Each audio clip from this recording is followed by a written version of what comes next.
최근에 화제가 되고 있는 드라마가 하나 있는데요. 수리남이라는 드라마입니다. 실화를 바탕으로 한 것인데 결혼해서 아내와 두 아들을 둔 한 평범한 가장이 국내에서는 비싼 값에 팔리는 홍어를 아주 헐값에 매입하여 돈을 벌 수 있다라는 말에 듣도 보도 못했던 남미의 수리남이라는 나라로 떠나는 것으로 드라마가 시작됩니다. 사실 저도 이 드라마를 통해서 수리남이라는 나라가 있다는 걸 처음 알았어요. 자, 그렇다면 이 남자가 그 낯선 수리남에 가게 된 것은 전적으로 돈을 벌기 위함이었습니다. 그런데 이 드라마에서 홍어는 그야말로 이후에 그 드라마를 전개해가는 하나의 매개체에 불과합니다.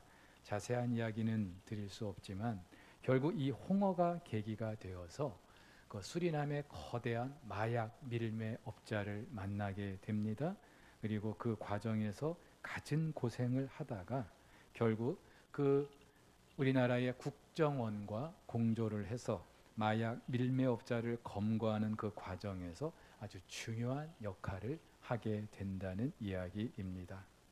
그렇게 볼 때에 이 드라마 속에서 홍어라고 하는 것, 돈을 벌기 위한 것, 마약 밀매업자를 검거하기 위한, 좀 더 고상히 말한다면 악을 소탕하기 위한 그런 감독의 큰 그림 가운데 있었다라는 사실을 알게 됩니다. 그런데 여러분, 드라마 속의 그 남자뿐만이 아니라 우리 인생이 다 그렇습니다. 우리 각 사람의 이야기는 우리 인생과 또 역사의 주인이신 감독이신 하나님의 큰 그림 가운데 있기 때문이죠. 이걸 가장 잘 나타내 주는 이야기가 요셉의 이야기죠. 아버지의 사랑을 독차지하다가 어느 날 애굽의 노예로 팔리게 됐어요. 생각하기도 싫은 일이죠. 아마 내 인생 여기서 다 끝났다라고도 생각했을 거예요. 절망이죠. 쪽박이죠. 그런데 애굽에 그렇게 팔리게 된 것은 요셉 이야기의 시작에 불과하죠. 이후에 애굽에 가서 요셉은 총리의 자리에 오르게 됩니다. 대박이 난 거예요. 우리는 이런 요셉의 이야기를 접하면서 내 인생도 이랬으면, 우리 자녀들의 인생도 이랬으면 하는 바람이 있습니다. 그리고 하나님께서 그렇게 우리를 써 주시기를 바랄 수도 있어요.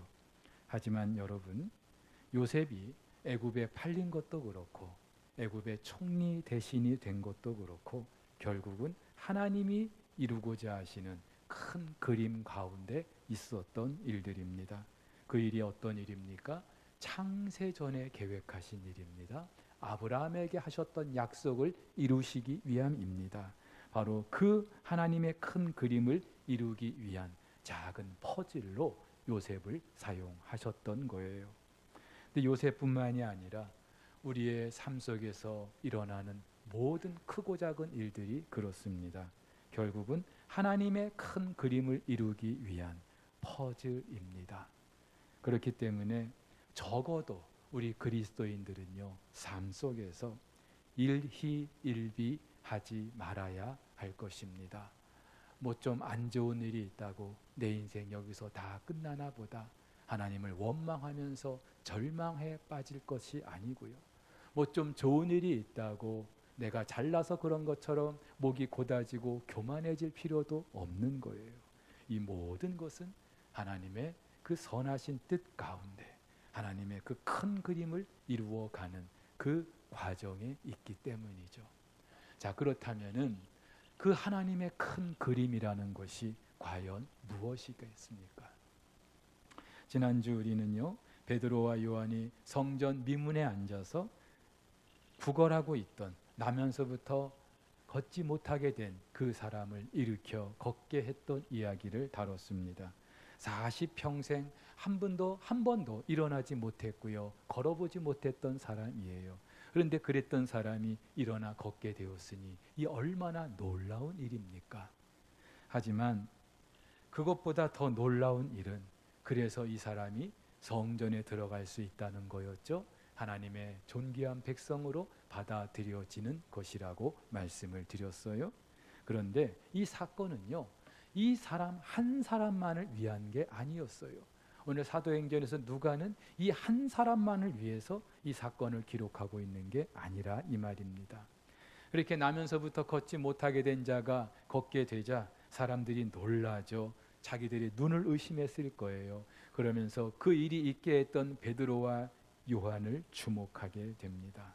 그러자 이때 베드로는요, 오히려 왜 우리를 주목하냐 그들에게 반문하고 있어요. 이유가 있죠.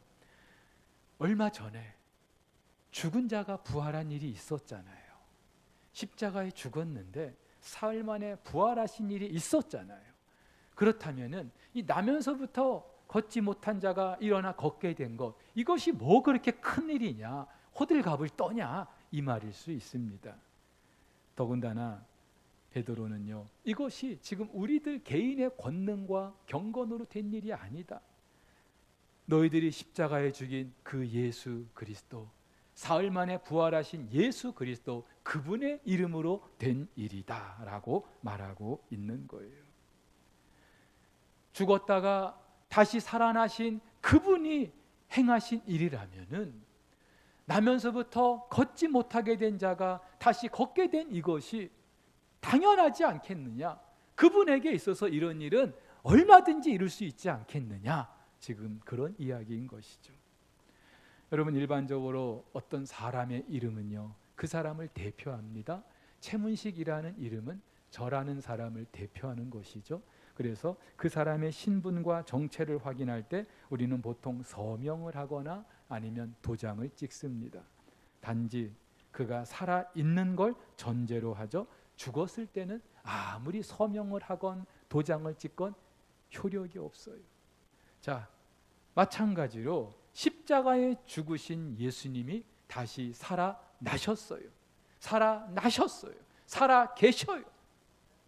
그렇다면은 승천하셔서 비록 우리 곁에 육신으로 계시지 않는다 할지라도 그 이름을 믿는 자들을 통하여 여전히 그 이름의 능력과 권세가 나타나게 되는 줄 믿으시기를 바랍니다. 사랑하는 우리 성도 여러분, 그 이름의 능력은, 예수 그 이름의 능력은 그 이름을 믿는 자들의 삶을 통하여 나타나게 되는 줄 믿으시기를 바랍니다. 자, 그렇다면 도대체 그 예수란 자가 누구예요? 오늘 베드로는 그 예수님의 정체에 대해서 세 가지를 말하고 있어요. 먼저 13절에 예수는 하나님의 종이다, 그렇게 말하고 있습니다.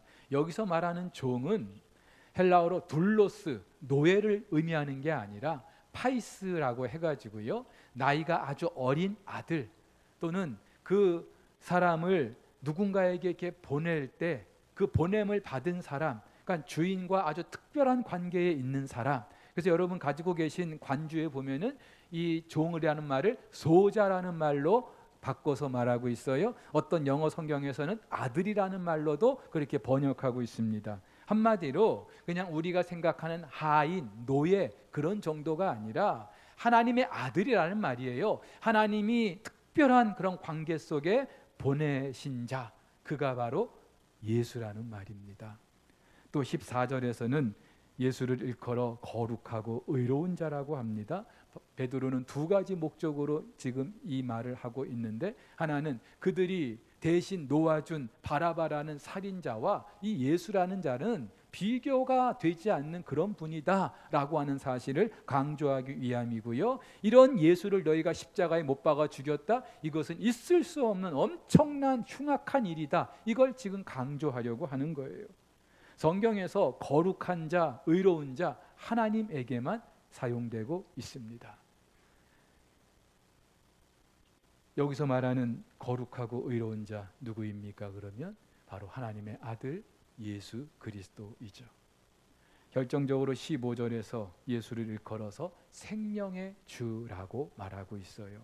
여기서 이 주라는 말은 우리가 보통 알고 있는 큐리오스, 주인이라는 말이 아니라 창시자, 어떤 일의 선구자, 어떤 일을 시작한 자, 다시 말해서 생명의 주라는 말은 우리에게 생명을 가져다 준 자라는 말이에요. 그래서 예수님께서도 내가 곧 길이요 진리요 생명이라고 말씀하시지 않았습니까? 그래서 신약 성경에서 이 주라는 말은 모두 예수 그리스도에게만 사용하고 있어요. 자, 보세요. 예수님이 어떤 분이셔요? 하나님의 종입니다. 거룩하고 의로운 분입니다. 생명의 주가 되십니다. 한마디로 하나님의 아들 되시고 메시아가 되신다는 말이에요. 이런 분이 나면서부터 걷지 못하게 된 자, 이 사람을 일으켜 걷게 한 것이 무슨 그렇게 대단한 일이라고. 당연히 이런 일은 있을 수 있는 거 아니겠습니까? 자, 그런데 베드로가 지금 예수님의 이 정체성을 세 가지로 강조하는 진짜 이유가 있죠. 바로 그런 예수를 유대인들, 지금 너희들이 십자가에 죽이지 않았느냐? 너희는 누구냐? 하나님의 선민 아니냐? 아브라함의 후손이라고 하는 자들 아니냐? 그런데 그런 너희들이 하나님이 보낸 종을, 하나님의 아들을 십자가에 죽이지 않았느냐? 물론 17절 말씀대로 그들이 알지 못해서 그랬을 수 있어요. 하지만 알지 못한 것이 절대로 면책의 사유는 될 수 없죠. 자, 그렇다면 이들은 왜 하나님이 보내신 종, 거룩하고 의로우신 하나님의 아들을 왜 십자가에 죽였던 걸까요? 왜 그랬을까요? 자기들이 꿈꾸는 나라, 자기들이 생각하는 그 그림을 그리는 데 있어서 이 예수가 필요하지 않았다는 말이죠. 예수가 하등에 도움이 되지 않았다는 말이죠. 그렇죠. 이 사람들은 이 땅에서 완성되는 그런 현상적인 하나님 나라를 생각했어요. 옛날 다윗 왕국의 그 영광이 재현되는 로마의 압제에서 벗어나는 그 영광스러운 새로운 나라를 꿈꾸고 있었어요. 그리고 그 일을 이루실 하나님의 구원자 메시아 그리스도는 반드시 백마탄 왕자로 오셔야 된다 생각하고 있었던 거예요. 예수님께서 실제로 공생애를 시작하시면서 이런저런 기적과 또 이적을 행하시죠. 그러자 사람들은 이 사람이야말로 그 메시아가 아닌가 생각했을 거예요. 실제로 예수님이 오병이어의 기적을 행하고 나시자 사람들이 예수님을 붙잡아다가 임금 삼으려고까지 했어요. 그런데 이내 그네들의 기대가 무너지기 시작하죠. 그들을 통하여서 꿈꿨던 그들의 나라는 정작 이루어지지 않고 오히려 하나님의 아들이라는 자가 나귀 타고 고난을 받는 그 종의 모습으로 입성하는 모습을 보면서 절대로 이 자는 그리스도가 메시아가 될 수 없다고 생각한 거예요. 그러면서 자칭 하나님의 아들이라고 하는 그 예수를 신성 모독죄를 적용하여 죽여버렸던 것입니다. 어쩌면 오늘날 대부분의 그리스도인들의 모습도 이렇지 않을까 싶습니다. 저와 여러분들이 예수를 믿는 진짜 이유, 좀 더 실제적인 이유, 가슴에 손을 얹고 한번 생각해 보시죠. 오늘 이 예배당에 나와서 예배하는 저와 여러분들의 진짜 이유가 무엇입니까? 혹 예수의 이름으로 내가 계획한 그 일이 잘 되기를, 내가 꿈꾸는 그 일들이 잘 풀리기를, 그래서 이 세상 나라에서 내가 계획한, 내가 그리고 싶은 그 그림이 완성되기를 여러분들이 생각하고 있지 않습니까? 그래서 오늘 본문의 그 유대인들처럼 나면서부터 걷지 못하게 된 자가 일어나 걷게 됐다는 이 사실에만 열광하고 있지 않습니까? 근데 여러분 한번 생각해 보시죠. 하나님이 어떤 분이셔요? 온 우주 만물의 주인이시고 창조주가 되셔. 반면에 우리 인간은요, 흙에서 빚어진, 그리고 이 땅에서 고작 100세를 우리가 살지 못하는 그런 유한한 인생일 뿐입니다. 그렇다면 하나님께서 이런 인간들을 위해서, 우리 인간들이 꿈꾸는 일들을 위해서 우리 각 사람이 이 세상에서 이루고 싶은 일들을 위해서 하나님이 존재하셔야 마땅할까요? 과연 그 일을 위해서 하나님께서 당신의 아들까지 보내셨을까요? 저와 여러분들이 꿈꾸는 것이 아무리 위대하고 크다 할지라도 결국은 우리가 죽고 나면은 다 묻혀버리고 마는, 역사 속에 사라져버리고 마는 것들인데, 과연 그 일을 위해서 하나님께서 당신의 아들을 보내셨단 말입니까? 물론 나면서부터 걷지 못하게 된 자가 일어나 걷게 된 것, 대단한 일이죠. 우리 평생에 한번 경험해보고 싶은 로망일 수도 있어요. 하나님은 또 실제로 이런 현상적인 일들을 우리 가운데 허락해 주시는 분이기도 하죠. 하지만 말씀드렸어요. 오늘 이 사람이 일어나 걷게 된 것, 그 자체에 어떤 의미가 있는 것이 아니라 그 이면에 하나님께서 말씀하고자 하시는 것이 있다는 사실, 그것은 바로 죄와 사망의 그늘에서 신음하는 인생을 구원하시기 위한 하나님의 그 더 놀라운, 더 오묘한, 더 위대한 하나님의 계획이 있다는 그 사실. 단지 한 개인의 구원만이 아니라, 단지 한 사람만의 구원이 아니라 하나님이 이루고자 하시는 하나님 나라가 계획되어 있다는 사실, 이것이 바로 하나님이 말씀하고자 하시는 하나님의 큰 그림이죠. 베드로는 이것을 21절에서 이렇게 말해요. 하나님이 영원 전부터 거룩한 선지자들의 입을 통하여 말씀하신 바 만물을 회복하실 때까지는 하늘이 마땅히 그를 받아두리라. 만물을 회복하신다는 것, 창세전부터 계획하신 하나님 나라를 완성하시는 거예요. 단지 우리 사람만을 위한 게 아니라 하나님께서 지으신 모든 피조물들을 아우르는 그런 나라이죠. 그래서 바울은 이렇게 말해요. 그 바라는 것은 하나님 나라는 피조물도 썩어짐의 종로로 탄 데서 해방되어 하나님의 자녀들의 영광의 자유에 이르는 것이니라. 바울은 이것을 에베소서 4장 6절에서 만유를 통일하시는 것이다, 그렇게 말하고 있어요. 이것이 바로 하나님의 큰 그림. 요한은 이것을 새 하늘과 새 땅이라고 말하고 있습니다.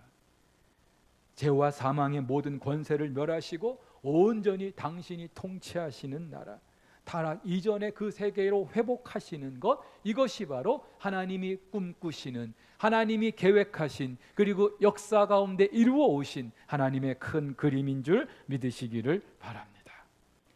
자, 그렇게 볼 때에 이스라엘의 출애굽 사건은요, 이 하나님의 큰 그림을 역사 속에서 샘플로 보여주신 것에 불과하다는 것을 우리는 알 수 있어요. 이스라엘 사람들, 그네들의 역사에서 출애굽 사건만큼 정말로 놀랍고 획기적인 일이 없었어요. 그러면서 우리가 구약 성경만 봐도 많은 구약의 저자들은 그 사건을 언급하고 있습니다. 대단한 일이죠. 400년 종살이하던 그들이 출애굽하게 된 일, 그래서 한 국가와 민족으로서의 그런 위상을 갖추게 된 일, 엄청난 일이에요. 그러나 사실 그 사건은요, 하나님께서 창세전부터 계획하신 일, 그리고 궁극적으로 이루고자 하시는 그 일을 우리 역사 속에 한번 맛보기로, 샘플로, 모델로 보여주신 거예요. 그리고 그 모델로 보여주신 그 이야기를 이루기 위해서 하나님은 요셉을 애굽의 노예로 보내신 거죠. 사랑하는 우리 성도 여러분, 이쯤에서 저와 여러분들, 우리 믿음의 정체, 우리 신앙의 정체를 분명히 해야 할 것입니다. 저와 여러분도 마찬가지로 우리 하나님의 그 큰 그림을 위한 하나하나의 퍼즐이기 때문입니다. 하나님께서는 저와 여러분들 각 사람의 그 이야기를 통하여 당신이 계획하신 그 큰 그림을 이루어 가시는 분이기 때문이죠. 그렇다면 이 땅을 살면서 저와 여러분들이 추구해야 될 것, 꿈꿔야 될 것, 사모해야 될 것, 과연 무엇일까요? 여전히 이 세상 나라에서 무언가 내 이름으로 이루고 싶은 그 일, 나의 이름으로 만들어지는 나의 나라, 거기에만 관심이 있습니까? 그 나라를 위해서, 나의 그림을 위해서 예수라는 그 이름을 여러분들이 사용하려고 하고 있지는 않습니까? 그 정도는 아니라 할지라도 뭔가 예수를 믿으면 눈에 보이는, 또 내 손에 잡히는 것이 있어야 한다고 생각하지 않습니까? 그래서 그것 때문에 매일의 일상에서 일희일비하고 계시지는 않습니까? 사랑하는 우리 성도 여러분, 하나님께서 저와 여러분들의 눈을 열어서 하나님의 그 큰 그림 볼 수 있게 해주시기를 우리는 기도하지 않을 수 없어요. 왜냐하면요, 그 큰 그림을 보지 못하면 우리는 그저 믿지 않는 자들과 똑같이 저들이 이 땅에서 이루고자 하는 것들이 전부인 것처럼, 그렇게 불나방처럼 그렇게 살아갈 수밖에 없기 때문에. 여러분 한번 생각해 보세요. 한 번밖에 없는 인생이에요.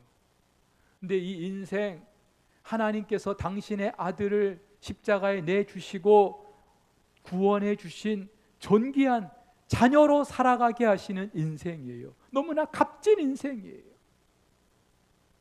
만약에 그 일이 없었다면은 그저 이 땅에서 우리가 아무리 대단한 일을 이루었다 할지라도 지옥에 결국은 갈 수밖에 없는 그런 인생들인데,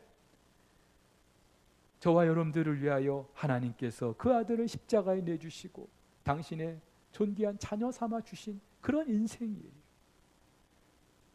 그 사람들이, 그런 사람들이 여전히 이 세상이 전부인 사람들처럼 그렇게 살아가야 되겠습니까?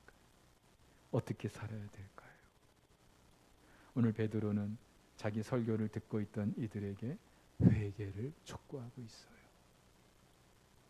왜냐하면은 그들은 하나님의 선민인데, 하나님의 큰 그림을 이루어가는 너무나도 중요한 역할을 해야 될 사람들인데, 그것은 무시하고 자기들의 그림만 생각하고 있었기 때문이죠.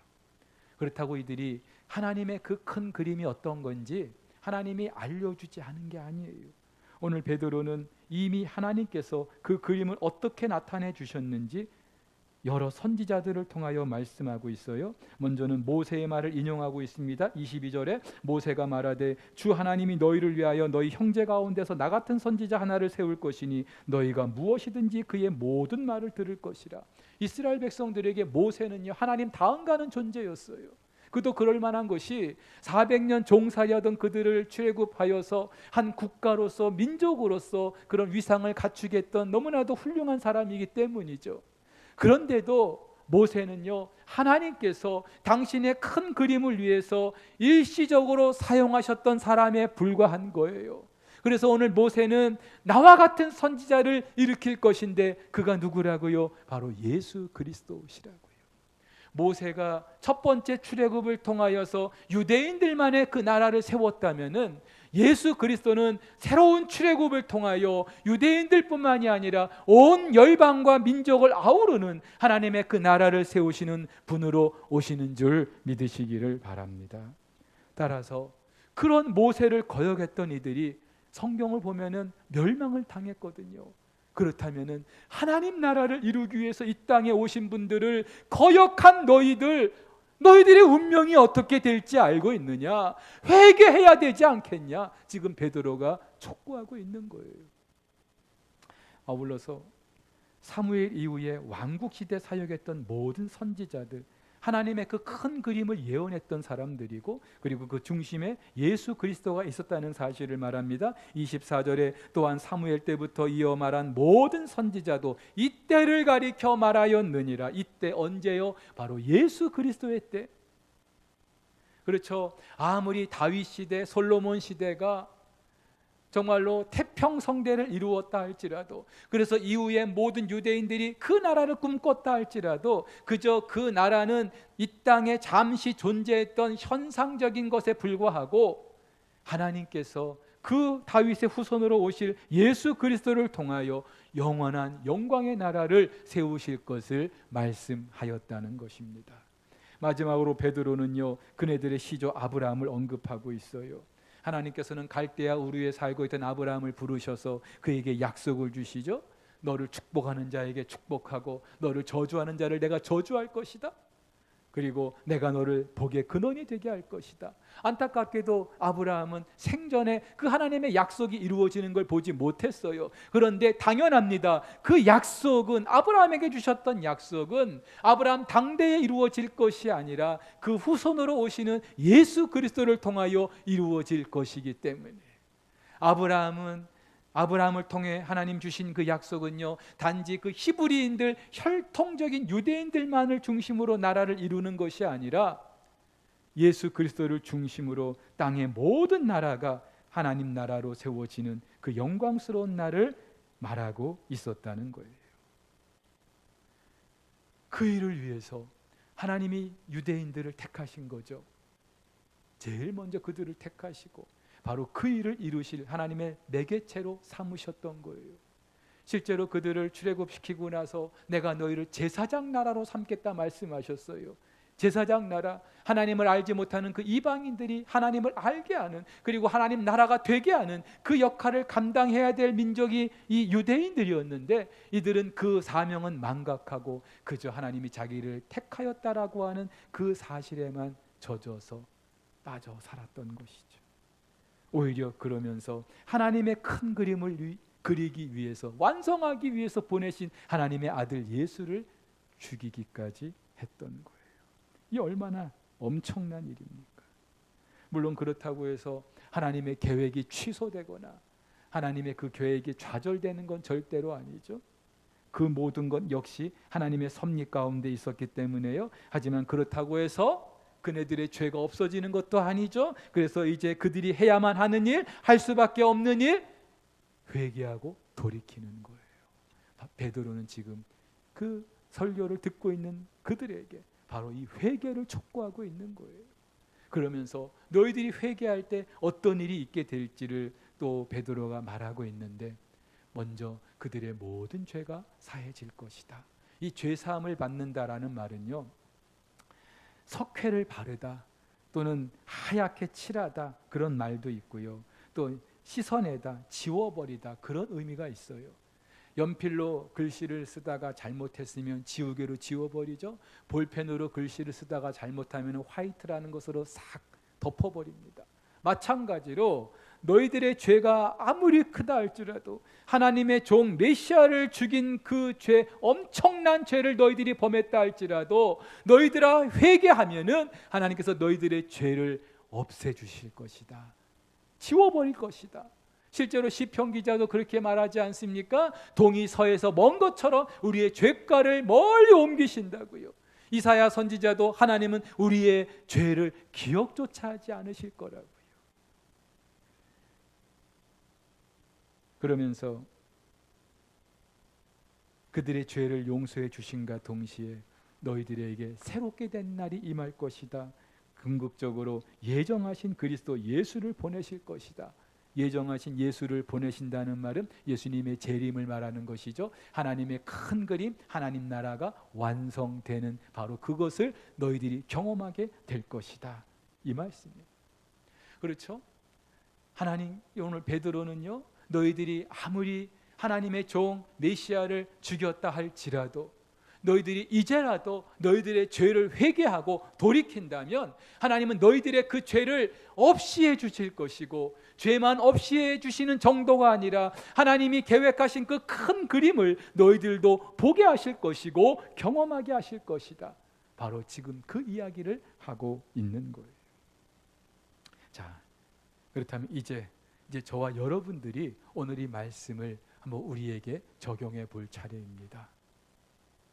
유대인들은 예수를 하나님이 보내신 종으로 거룩하고 의로운 자로 생명의 주로 인정하지 않았어요.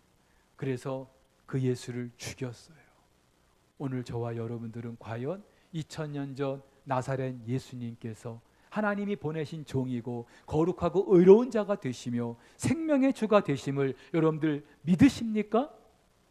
믿으십니까? 그런데 간혹 보면은요, 믿지 못하는 때가 참 많아요. 우리도 유대인들처럼 내가 생각하는 그 그림을 위해서 예수가 존재해야 된다고 생각하는 거예요. 예수 앞에 기도할 때, 무릎 꿇을 때 예수님께서 이루고자 하시는 그 큰 그림 앞에 내가 항복하는 것이 아니라 내가 이런 그림을 지금 계획하고 있는데, 이런 일을 지금 꾸미고 있는데 나 좀 도와달라고, 그 정도로 우리가 생각하고 살 때가 많지 않습니까? 그러면서 혹이라도 내 생각대로 내 그림을 그리는 데 있어서 조금이라도 걸림돌이 된다면 우리도 얼마든지 예수님을 버릴 수 있는 그런 준비가 되어 있는 사람이라는 거예요. 그렇다면 여러분, 저와 여러분들도 오늘 유대인들처럼 회개해야 되겠죠? 무엇을 회개합니까? 먼저 예수 그리스도를 내 인생의 주로 모시지 못한 그 사실, 그리고 하나님께서 이 예수님을 통하여 이루실 궁극적인 그 복을 추구하지 못했던 사실, 그저 이 땅에 눈에 보이는 현상적인 것이 전부인 것처럼 그것만을 위해서 살아왔던 우리들의 지난 날을 하나님 앞에 철저하게 회개해야 되는 줄 믿으시기를 바랍니다. 여러분, 회개한다는 게 무슨 말이에요? 단지 입술로 몇 마디 말로써 회개하는 것이 말하는 게 아니에요. 우리가 정말로 회개한다는 것은 예수님께서 내 인생의 주인이 되신다는 것을 인정하는 거죠. 그리고 이제부터는 그분의 통치를 받는 거예요. 왜냐하면 그분은 지금도 이 세상 나라의 모든 권세를 쥐고 계시는 바로 하나님의 왕이시기 때문인 줄로 믿습니다. 물론 이 세상은 우리가 볼 때 악한 사탄이 여전히 판을 치는 것 같아요. 사탄의 지배를 받고 있는 것 같아요. 하지만 아니에요. 지난 2000년 전 십자가에 죽으신 예수 그리스도, 부활하신 예수 그리스도, 그분으로 말미암아 모든 악한 사탄의 권세는 끝이 났고요. 하나님께서 그 아들 예수에게 그 모든 권세를 일임하셨고요. 이제 곧 하나님께서 계획하신 그 나라를 이루게 되시는 줄 믿으시기를 바랍니다. 그렇다면 저와 여러분들, 그분의 이름으로 구원받았다고 하는 저와 여러분들, 그분을 알지 못하는 세상 사람들처럼 여전히 세상 나라가 전부인 것처럼 이 세상에서 뭔가 내가 꿈꾸는 나라만을 위해서 살아가고 있다면 이 얼마나 안타까운 일이고 통탄할 일입니까?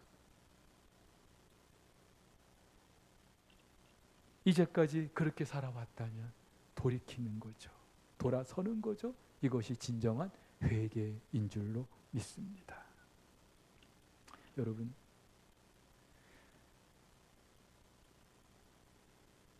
대부분의 그리스도인들이 이 하나님의 큰 그림을 보지 못하고 살기 때문에 그저 예수 믿는 게 죽어서 천국 가는 정도로 그 이후에는 뭐 어떤 일이 있는지도 생각하고 싶지도 않고 그저 예수 믿으면 천국 간다더라 그 말 한마디에 천국은 가야 되겠기에 그렇게 신앙생활하고 계시는 분들이 계신다면은, 그래서 그저 이 땅이 전부인 것처럼 성경의 모든 말씀도 그저 이 땅에서 내가 잘되고 출세하는 일에만 적용을 하고 싶은 그런 축복의 말씀 정도로만 생각하고 있다면 어쩌면 우리는요, 예수를 알지 못하는 그런 불신자들과 다를 바 없는 사람들일 수도 있어요.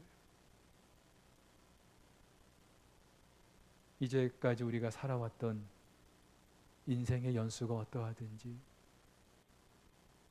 이제 남은 인생만큼이라도 하나님 우리의 눈을 열어주셔서 제발 하나님의 그 큰 그림을 볼 줄 알게 하시고 그 하나님의 그림을 이루어가는 일에 나 같은 사람, 세상이 알아주지도 않는 사람이지만 그러나 나 같은 사람을 통하여 하나님께서 무언가 퍼즐을 맞추실 일이 있다면 하나님 내가 그것이 무엇인지 알게 해주시고 내가 꿈꾸는 나라가 아니라 내가 계획한 그림이 아니라 하나님의 그림을 위해서 살 수 있게 해주십시오.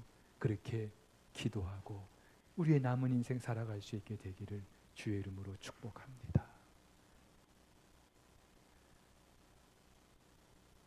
여러분이 어떤 사업을 하고 계셔도요, 직장에 다니고 계셔도요, 평범한 가정 주부라 할지라도요, 공부하는 청년들이라 할지라도요, 지금 내가 하고 있는 이 일을 통해서 나중에 나의 이름을 드러내는 나의 나라가 아니라 하나님 나라를 위한 그 일에 쓰임받기를 소원하는 마음으로 그렇게 살아가는 것이, 이것이 바로 신앙생활이에요. 제가 앞서 소개했던 그 드라마 수리남, 마약 밀매업자를 검거하는 과정에서 큰 공을 세웠던 그 주인공,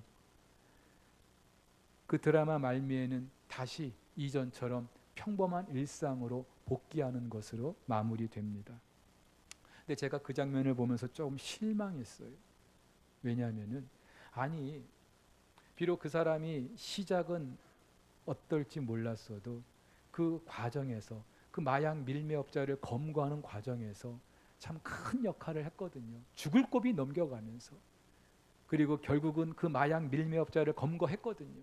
그렇다면은 한 국가로서 참 대단한 일을 한 거 아닙니까? 그렇다면 거기에 걸맞는 보상을 좀 해줘야 될 거 아니에요. 뭐 부자가 되게 하거나 아니면 높은 관직에 오르게 하거나. 근데 그런 것 없이 그저 드라마가 시작하기 전에 평범한 자동차 정비원이었는데, 또 그 드라마 말미에서도 그 자동차 정비원으로 일상에 복귀하는 것이에요. 제가 그 장면을 보면서 실망했던 이유 여러분 아시겠죠? 근데 그렇게 실망하는 제 자신을 보면서 또 저도 실망했어요. 너도 어쩔 수 없는 사람이구나, 속물이구나.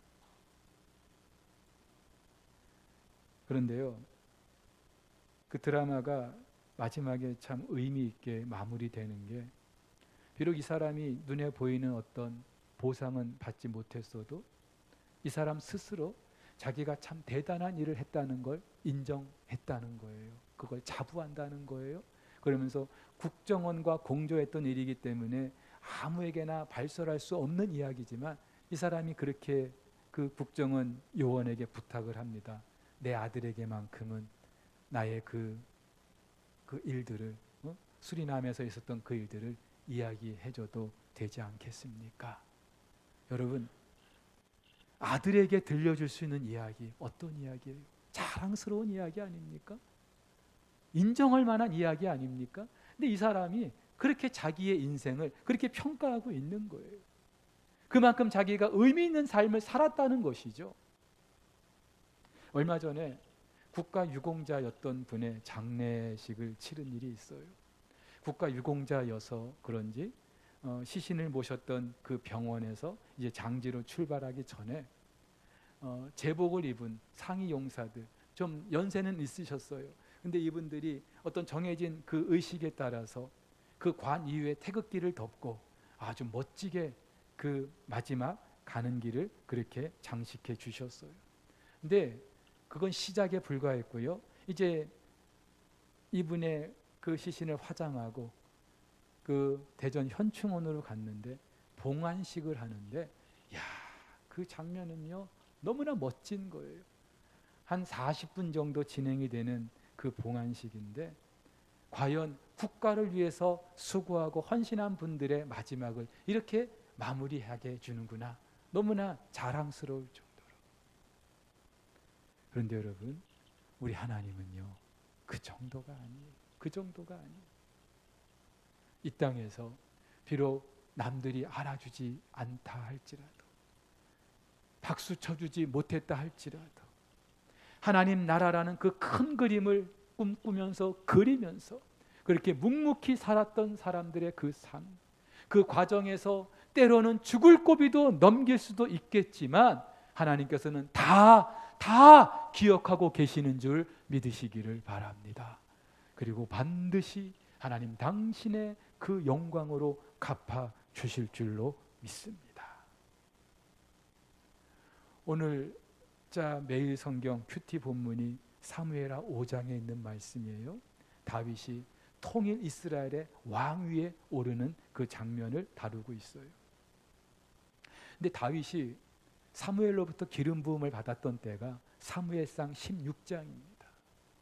그리고 나서 사무엘상이 30장까지입니다. 사무엘하 5장에서 그러니까 20장이나 지나고 나서 이스라엘의 왕이 되는 거예요. 연수로도 약 20여 년이 훨씬 지난 후의 일입니다. 다윗이 의심하지 않았을까요? 하나님께서 자기에게 기름 부어 주셨는데 왜 나에게 자꾸 이런 일만 생기는 걸까? 그러면서 하나님을 원망하지 않았을까요? 그러면서 기회가 있을 때 내 힘으로 왕위에 올라보려고 하지 않았을까요? 하지만 다윗은 분명히 알고 있었어요. 하나님의 그 큰 그림을. 그리고 그날을 위해서 묵묵히 견딘 거예요. 그리고 하나님은 약속하신 대로 때가 되어서 다윗이 통일 이스라엘의 왕이 되게 하십니다. 근데 여러분, 이 다윗의 이야기도 사실은요, 하나님이 계획하신 그 큰 그림의 한 퍼즐에 불과한 거예요.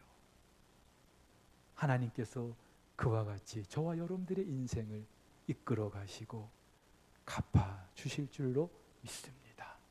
그날을 우리가 기대하면서 꿈꾸면서 하나님의 그 큰 그림을 위하여 살아가기로 결단하는 저와 여러분 될 수 있기를 예수님의 이름으로 축복합니다.